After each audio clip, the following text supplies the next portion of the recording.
Bonjour et bienvenue sur cette vidéo de présentation des objets Eternit, fabricant français spécialiste de couverture et bardage en fibrociment. Aujourd'hui, 3 objets au menu, 2 ardoises de façade et une de couverture.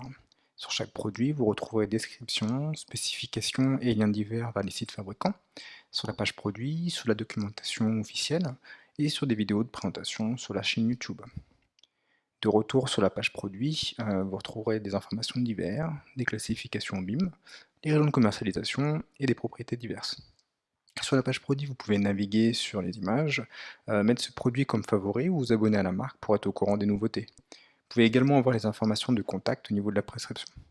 En cliquant sur télécharger, vous retrouverez les produits téléchargés, donc les fichiers Revit en anglais et en français, et également les ADS Calib et les fichiers textures que je vous conseille de télécharger directement depuis la page produit. Une fois ceci fait, vous pouvez décompresser les textures et voir que ce sont les textures de relief qui permettront en fait d'avoir la bonne représentation des tuiles dans Revit.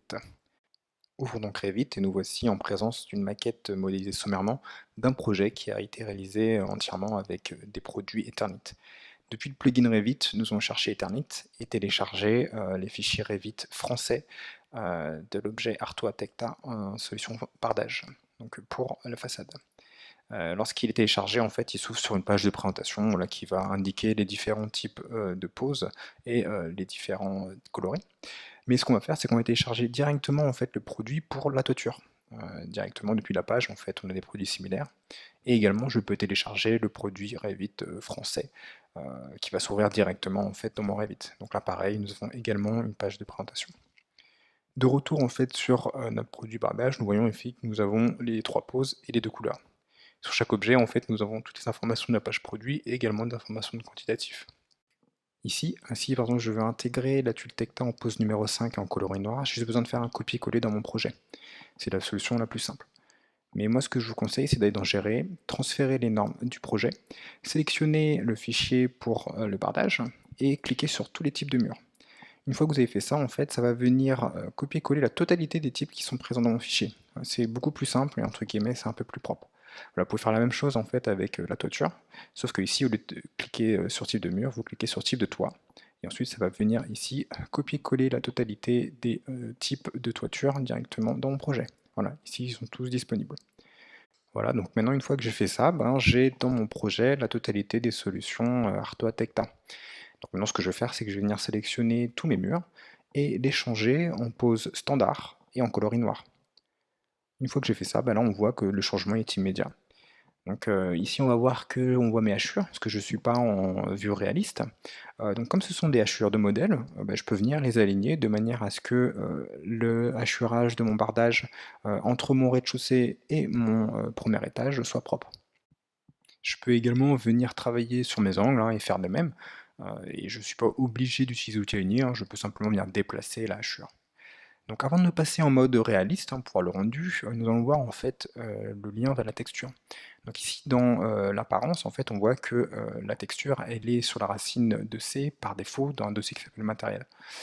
Il se peut que vous fonctionnez différemment dans votre agence, donc dans ce cas-là, en fait, vous allez dans options, dans rendu, et vous allez lier le dossier que par exemple on a téléchargé sur le bureau un peu plus tôt. Et là, une fois que j'ai cliqué sur ce dossier, je vais ouvrir, je vais faire OK. Et lorsque je vais revenir sur le lien en fait de mon apparence, on va voir que lui il a changé. Donc du coup, voilà, ça peut être une manière différente pour vous de centraliser vos textures. Donc une fois que j'ai fait ça, on va aller revenir et on va faire la même chose en fait pour notre toiture. Ici, on va voir que les champs de mon toit en fait sont pas propres, donc je peux venir simplement les peindre si nécessaire.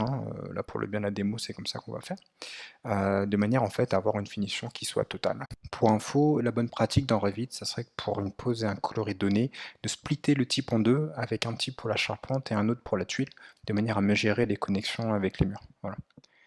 Donc pour finir, nous allons intégrer les nomenclatures dans notre projet. Donc là, en fait, tout simplement, vous allez sur un des fichiers téléchargés, vous venez cliquer sur la nomenclature, vous faites un copier-coller, et depuis une autre vue autre qu'une nomenclature, vous faites un coller. Et ensuite, vous aurez la totalité des quantitatifs. Si vous voulez avoir les totaux, il faut simplement aller dans la modification de la mise en forme et cliquer sur les champs en fait, pour lesquels vous voulez avoir les totaux, tout simplement. Et ne pas oublier de mettre totaux généraux dans trier regroupement. Voilà, donc on va faire la même chose en fait ici pour ma façade. Et on peut bien évidemment sélectionner les champs pour plusieurs, on n'est pas obligé de le faire un par un. Donc une fois que j'ai fait ça, bah voilà, j'ai tous mes totaux et je peux les transmettre en fait à mon service prescription. Voilà. La dernière partie de cette vidéo va traiter de la représentation des ardoises en mode réaliste. Donc ici, je vais passer en mode réaliste et surtout, je vais aller sur la perspective et faire un petit rendu de qualité moyenne. Et on va voir qu'au fur et à mesure que le balayage du rendu se fait, le relief des ardoises va apparaître, ce qui nous indique qu'elles sont bien compatibles pour le rendu. Donc, bien évidemment, le logiciel Revit n'est pas un logiciel de rendu, et nous vous conseillons d'utiliser des logiciels spécifiques pour avoir un résultat qui soit beaucoup plus fidèle à la réalité. Voilà. La réalité qui est en fait un projet qui a été réalisé à Genk, en Belgique. Voilà, merci de m'avoir écouté, et j'espère que vous allez bien profiter des objets Eternit. Au revoir.